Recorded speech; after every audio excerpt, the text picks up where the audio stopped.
1-10 deh saya mau tanya. Ya. Berapa yang tidak suka sama Anda? Mungkin yang senang sama saya cuma paling banyak 200 orang karyawan PDM. 1.100 itu mungkin tak.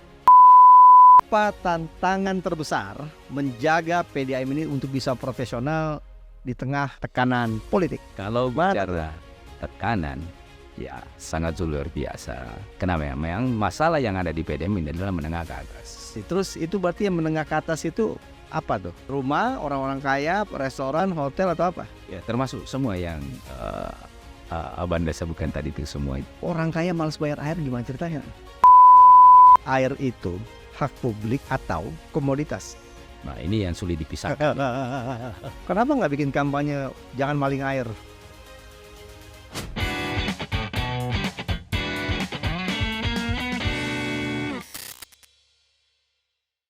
Hari ini kita akan ngobrol soal sesuatu yang kelihatannya sederhana, tapi sangat menentukan hidup kota, yakni tentang air bersih.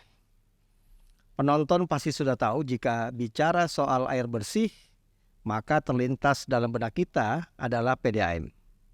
Nah, PDAM Kota Makassar bukan cuma soal keran dan juga pipa, tapi juga menyangkut pelayanan publik, keuangan daerah, bahkan kepercayaan warga.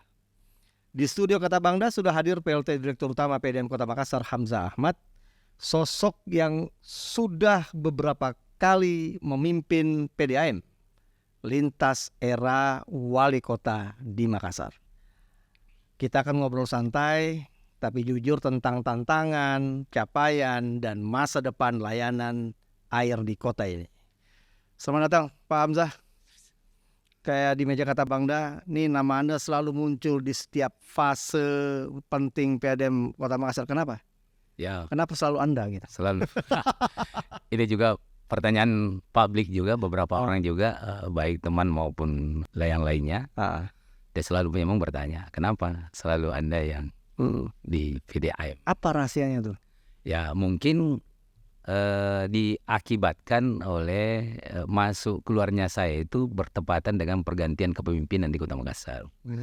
Jadi ya setiap pergantian kepemimpinan, pergantian wali kota ya pasti diiringi dengan pergantian direksi-direksi Perusda. Ya, mungkin faktor itulah yang, dan kebetulan setiap pergantian kepemimpinan selalu ada nama saya yang menjadi nominator dalam pemilihan direksi. Apa prestasinya Hamzah Ahmad? Kenapa mesti Hamzah Ahmad? Ya. Ini nggak ada di pertanyaan ya? Nggak ada di pertanyaan ini. Ya mungkin gitu? Mungkin rekan jejak saya selama di PDAM, mungkin itu yang dipotret oleh wali kota terpilih, track record mungkin, kemudian background ke ilmuwan ya, kemudian dengan pengalaman yang pernah di PDAM. Berapa miliar yang sudah Anda hasilkan dulu? Saya bicara uang nih sekarang ya, supaya orang juga tahu. Dulu di awal saya bertugas di PDAM, dari laba 14 miliar naik menjadi laba 24 miliar per bulan.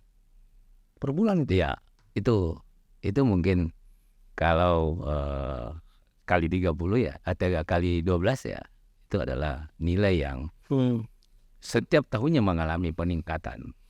Apa tantangannya memimpin PDAM Kota Makassar ini sekarang lebih berat dibanding periode sebelumnya? Ya kalau melihat kondisi yang ada sekarang ini ya tantangannya sangat luar biasa. Berbeda jauh dengan di awal kami bertugas di PDAM. Jadi tantangannya sekarang ini adalah baik internal maupun eksternal. Kalau di internal SDM kita itu kurang lebih 1.300 karyawan. Nah ini adalah tantangan. Kalau dibandingkan yang lama, karyawan PDAM itu hanya 700-an. Jadi memimpin orang yang cukup banyak dengan tingkat SDM dan pengalaman yang berbeda-beda itu adalah tantangan yang harus diselesaikan. Saya boleh nggak nanya terkait dengan kasus Anda? Boleh. Boleh. Nggak apa-apa ya? Nggak apa-apa. Anda pernah terkena kasus. Ya. Beberapa pihak mempermasalahkan ini. Ya. Betul. Kenapa pilih Hamzah Ahmad? Ya. Pernah kena kasus. Ya. Apakah nggak ada orang lain? Ya. Apa jawaban Anda? Ya, Jawaban saya, Indonesia ini kan negara hukum. Dan saya sudah menjalani proses hukum itu. Oke. Suka atau tidak suka, proses hukum membebaskan saya dari segala tuduhan. Jadi baik dari tingkat Makassar, PN Makassar maupun tingkat banding, keputusan pengadilan itu memutuskan bahwa saya terbebas dari segala tuntutan hukum yang menjerat saya. Ya, udah selesai ya. Kasus hukumnya udah selesai. Selesai, sudah ingkrah. Udah inkrah. Ya. Jadi nanti kalau misalkan tunggu-tunggu aja prestasinya nanti gimana. Iya. Ya, jadi udah jangan lagi ada yang masalahkan masalah hukumnya Pak Hamzah Ahmad. Pernah status masih PLT kan ya? Ya, masih PLT.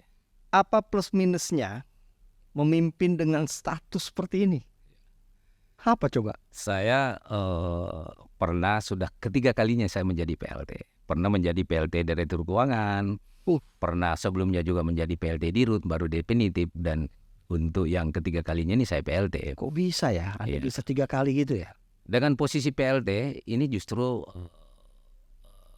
sebenarnya bukan menjadi tantangan, bukan menjadi hambatan. Dengan masa kerja yang relatif singkat, ada pembatasan masa kerja, saya bisa mengambil keputusan yang tepat dan cepat di dalam menyelesaikan persoalan-persoalan yang ada di layanan publik masalah air minum. Jadi dengan batasan waktu yang singkat itu tentu saya harus bergerak cepat untuk menyelesaikan seluruh persoalan-persoalan yang menjadi keluhan masyarakat. Jadi posisi PLT bagi kami itu tidak ada masalah. Justru pemicu kami untuk mempercepat menyelesaikan masalah harapan publik. Pernah nggak merasa lelah atau justru tertantang kembali karena selalu dipercaya?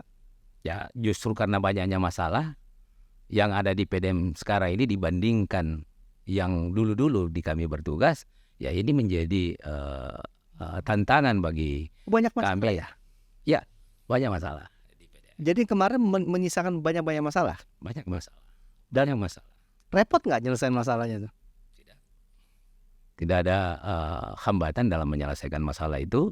Kenapa? Karena ada kepercayaan daripada wali kota selaku kuasa pemegang mandat untuk menyelesaikan semua masalah itu. Oke. Publik sering bertanya, PDAM sering disorot bukan hanya soal layanan, oke, tapi juga soal tata kelola. Nyaris setiap tahun ada saja masalah yang tersorot. Kenapa hal ini berlarut-larut? Jangan-jangan PDAM tidak pernah mengambil hikmah. Iya, betul. Kenapa? Jadi masalah krusial, masalah klasik yang selalu menjadi warisan dari manajemen sebelumnya ya, ketika pergantian direksi adalah masalah tingkat kehilangan air. Ini adalah masalah klasik. Yang kedua, masalah adalah terkait dengan gaya kepemimpinan di PDAM. Tentu dengan pergantian direksi ya tentu banyak gaya yang kebijakan yang dilakukan oleh manajemen PDAM direksi pada masanya. Ya tentu di balik gaya kepemimpinan itu ya tentu ada masalah yang bertentangan dengan aturan. Anda merasa nggak karyawan 1-10 deh saya mau tanya. Ya. Berapa yang tidak suka sama Anda? Ya. Kalau saya harus tanyakan ini ya. Supaya yang nggak suka nonton nanti jadi suka gitu. Ya. Kan kayak gitu. Ya, betul. Gimana tuh? 1-10 berapa tuh kira-kira? Kalau yang tidak suka sama saya ya. Tadi saya menyatakan bahwa 1.000 karyawan PDAM, 1.300. Mungkin yang senang sama saya cuma paling banyak 200 orang karyawan PDAM. 1.100 itu mungkin enggak. Terus gimana cara Anda menghadapi itu? Yang 1.100 itu? Saya sudah punya pengalaman 3 kali memimpin PDAM dan saya masuk dalam kondisi memang tidak disuka dan tidak diinginkan untuk memimpin perusahaan ini. Anda tahu orang-orangnya? Saya tahu. Terus apa yang Anda lakukan? Ya, kita pendekatan aturan, kebijakan yang berpihak kepada perusahaan yang pada akhirnya mungkin nanti berdampak kepada mereka dan pada akhirnya menilai bahwa Anda nggak mau pecat-pecat gitu nggak? Tidak. Wah, Anda cocok jadi wali kota atau ada gubernur nih kalau begini. Well, jarang loh ada pemimpin yang tahu 1.100 orang dari 1.300. Ya. Itu terus tiba-tiba seribu orang ini nggak suka sama Anda, terus Anda diem aja gitu. Iya. Anda kok baik banget ya? Tidak, artinya keberpihakan karyawan ataupun kebencian karyawan itu ya tergantung dari cara kita menyelesaikan persoalan-persoalan dan cara kita mengambil kebijakan dalam hal kepemimpinan kita di perusahaan. Ini PDAM berhasil berbalik ya, dari rugi menjadi laba. Ya. Secara sederhana saya bertanya, rahasianya apa itu Pak Dirut? Ya kebetulan saya ini kan dosen keuangan. Oh gitu? Ya. Oh jago pantas. Dengan pengalaman saya mengajar keuangan dan masalah rugi tidaknya perusahaan itu kan persoalan yang sederhana dalam teori. Ya sederhana bahwa kita melakukan efisiensi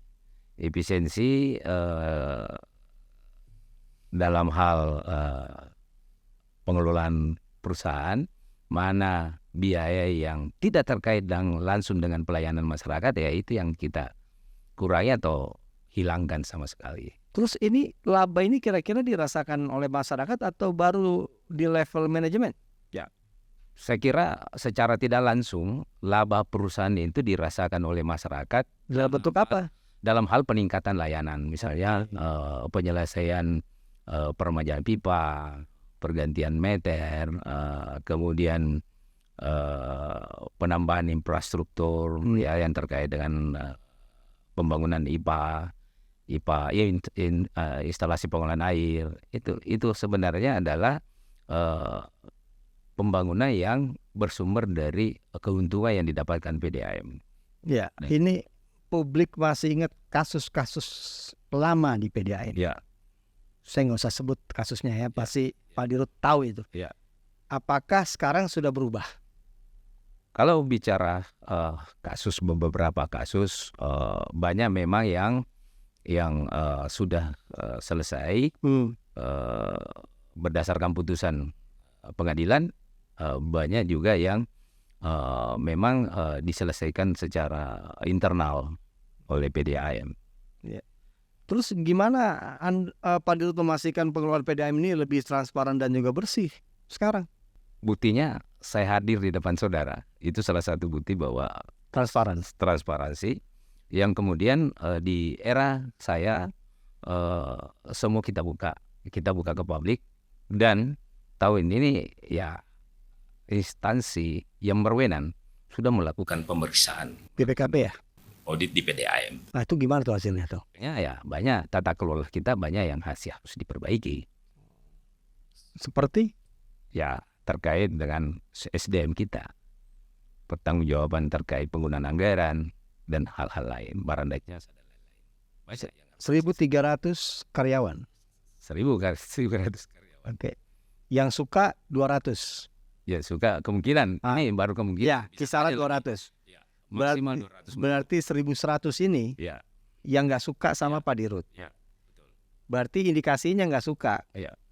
Kalau saya boleh menyimpulkan, karena Anda sekarang kayak semacam melakukan menjaga agar dana itu tidak terlalu banyak bocor, sama seperti pipa-pipa yang bocor. Betul. Seperti itu kasusnya. Dan bukan saya mengatakan, bukan pernyataan saya, tetapi berdasarkan hasil audit yang menyimpulkan bahwa ya pengelolaan keuangan yang diakibatkan oleh SDM kita itu banyak yang harus diperbaiki. Dan sekarang saya tindak lanjuti. Terus yang 1.100 ini udah jinak atau masih nakal? Ya, saya kira saya berharap dia sudah jinak sekarang. Saya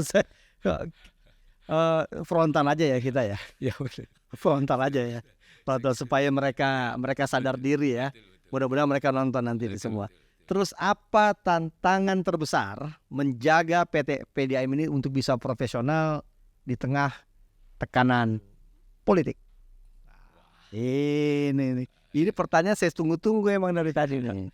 Nah, kalau bicara tekanan, ya sangat luar biasa. Kenapa? Memang masalah yang ada di PDAM ini adalah menengah ke atas. Artinya orang punya jaringan kuat, ya punya jejaring yang kuat yang memang harus berhadapan dengan keputusan yang tepat di PDAM. Nah, untuk menjaga itu ya tentu ya kita harus bersinergi dengan semua pihak. Anda nggak aktif di politik kan ya? Pak Dirut nggak Ya, tidak pernah masuk partai? pernah sama sekali. Berarti memang betul-betul profesionalisme ya? Betul. Oke. Nah sekarang saya mau lari ke pertanyaan tentang warga dan juga tantangan kota. Ya. Apa masalah paling sering dikeluhkan warga soal layanan PDAM? Masalah kebocoran pipa Masih banyak. masih. Umur pipa kita ini kan sudah puluhan tahun, bahkan ada ratusan tahun. Jadi Kenapa nggak diganti? ini sementara kita melakukan identifikasi prioritas dan penganggaran. Terus program sambungan air gratis seberapa besar dampaknya bagi warga tuh? Wah, kalau program gratis ini memang luar biasa, memang harapan masyarakat selama ini. Ada klasifikasinya nggak untuk bisa? Ada Apa tuh? masyarakat pinggiran yang selama ini yang punya kemampuan pendapatan di bawah rata-rata. Berarti di wilayah utara kota ya? Utara kota, semua wilayah Kota Makassar ada teridentifikasi warga kita memang yang kurang mampu, yang memang mengharapkan sambungan air bersih. Berapa sih sekarang jumlah pelanggannya PDAM? Kurang lebih yang aktif itu 180.000. 180.000. Yang nakal berapa? Loh tadi kan saya tanya nakal karyawan, ya kan? Sekarang yang nakal pelanggan gimana? Berapa persen kira-kira? Jadi kalau dipresentasikan dari ya kurang lebih sampai 25%. Banyak loh itu. Banyak. Menengah ke atas. Terus menengah ke atas. Tadi kita di lift kita ngobrol. Ya. Boleh saya tanya ini tadi? Boleh nggak tadi? Jangan. Oh jangan. Oke. Soalnya agak-agak sensitif itu ya. Sensitif ya. Instansi. Terus itu berarti yang menengah ke atas itu apa tuh? Rumah, orang-orang kaya, restoran, hotel atau apa? Ya, termasuk semua yang Abanda sebutkan tadi itu, semua itu masuk di dalam persentase itu. Orang kaya malas bayar air gimana ceritanya? Itulah yang menjadi pekerjaan kita, saudara ya. Kenapa? Ya mestinya orang-orang yang punya kemampuan finansial tinggi kok masih biasa bermasalah dengan pembayaran. Kenapa nggak bikin kampanye jangan maling air? Ya, ini sementara kami akan lakukan seperti itu. Iya kan, maling air haram. Iya kan? Terlalu ekstrim bahasanya. Ya, enggak, daripada kelakuan mereka juga ekstrim, merugikan apa pemerintah kota soalnya. Harusnya nggak teralirkan airnya, tapi mereka pakai secara gratis, itu kan maling namanya. Nah, Pak Dirut, dalam referensi Anda, apakah ada kota besar di dunia yang menjadi rujukan Anda sebagai pelayanan air bersih terbaik? Saya kebetulan punya pengalaman melakukan kunjungan ya, sekaligus mendapatkan kesempatan belajar tentang air bersih di Jepang dengan Korea. Saya melihat dua kota ini sangat luar biasa dalam hal masalah air bersih. Itu gimana di sana pengelolaannya? Oh, pengelolaan kalau di Jepang dan Korea itu ya sumber air bakunya itu dimulai dari sumber air baku, kemudian instalasi pengelolaannya sampai kepada masyarakatnya itu sangat luar biasa. Semua terkomputerisasi, digitalisasi, dan teknologinya yang digunakan itu sangat luar biasa. Tetapi tetap ada juga masih melibatkan masalah-masalah. Bisa nggak diberlakukan di Makassar? Bisa. Besar anggarannya? Ini kembali kepada kesadaran masyarakat warga kota. Kalau di sana di Jepang khususnya itu menjaga sumber air bakunya itu ya kembali kepada komitmen masyarakatnya menjaga sumber air baku. Nggak buang sampah sembarangan dan lain-lain. Ini yang berat bagi Indonesia khususnya di Kota Makassar untuk mau menerapkan seperti itu. Kalau di Indonesia, kalau dibandingkan dengan di kota lain ya, saya mau tanya, posisi layanan air di Kota Makassar ini ada di level mana? Kalau posisi layanan air bersih kita di Kota Makassar, kalau dibandingkan dengan daerah lain di Indonesia, kita dianggap masih cukup maju. Berapa? Angka berapa? Di posisi berapa? Di posisi kalau Makassar ini masuk kategori 10 besar PDM terbaik terbesar di Indonesia. Tapi kalau di Sulsel? Di Sulsel kita PDM terbesar di kalau cakupannya dan lain-lain. Tapi kalau kinerjanya saat ini Ya, tentang pengelolaan keuangannya itu kita di ranking 9 dari 23. ya gara-gara 1.100 itu ya. Udah sikat aja itu. Sikat aja udah. Ngapain ganti sama yang baru? Keluarin aja orang-orang kayak gitu, ya kan? Ganti buka yang baru harusnya. Daripada ngerugiin terus. Ya. Menjadi benalu, ngapain gitu? Nggak apa, yang ngomong saya ke Pak Dirut, bukan Pak Dirut ya. Ke depan tantangan terbesarnya apa? Pertumbuhan kota, krisis air, atau infrastruktur yang lama? Semua yang Abanda sebutkan itu adalah tantangannya, ya. Sumber air baku kita, ketersediaan air baku, kemudian infrastruktur, pengembangan kota, pertumbuhan penduduk, itu adalah tantangan terbesar yang dihadapi PDM Makassar saat ini. Secara teknis pipa kita ini masih cukup worth it nggak sih? Ya, kalau bicara mengenai jaringan pipa kita ini sudah jauh dari. Udah berapa tahun emang dipakai? Ratusan tahun. Ada yang ratusan tahun, pipa peninggalan Belanda, Masih dipakai? masih pipa peninggalan Belanda, pipa peninggalan Jepang, pipa-pipa yang memang dengan kondisi infrastruktur jalanan sekarang sudah tidak cocok. Sudah waktunya memang untuk direlokasi. Terus udah konsultasi ke Pak Wali Kota nggak? Udah kita sampaikan. Kapan mau ada diperbaharukan? Ini untuk 2026 ini sudah kita rencanakan anggaran PDM itu sudah diprioritaskan kepada perbaikan jaringan pipa. 2 pertanyaan terakhir ya. Ya. Menurut Pak Dirut, air itu hak publik atau komoditas? Nah, ini yang sulit dipisahkan. Air itu adalah hak publik, dijamin oleh undang-undang. Oke, ya. Jadi warga negara Indonesia, utamanya warga Kota Makassar, berhak karena ini adalah kebutuhan dasar. Tetapi di dalam memenuhi kebutuhan dasar ini ya kita tidak terlepas dari komersial itu. Kenapa? Air ini harus dikelola. Ada anggaran untuk pengelolaan pipa, pembangunan infrastruktur pengelolaan air, kemudian bagaimana mendistribusi air itu adalah komoditas. Jadi tetapi komoditas yang dibatasi untuk bagaimana pengelolaan komoditas air ini betul-betul berpihak kepada kepentingan publik. Ya, Pak Dirut, sebelum kita tutup ya. Jika nanti Anda dipercaya memimpin secara definitif, apa satu hal yang paling penting yang ingin Anda wariskan di PDAM? Saya ingin mewariskan tata kelola perusahaan yang lebih baik, lebih modern.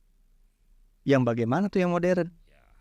Yang modern adalah bagaimana air itu ketika dibutuhkan. Ada. Ya kan menggunakan teknologi.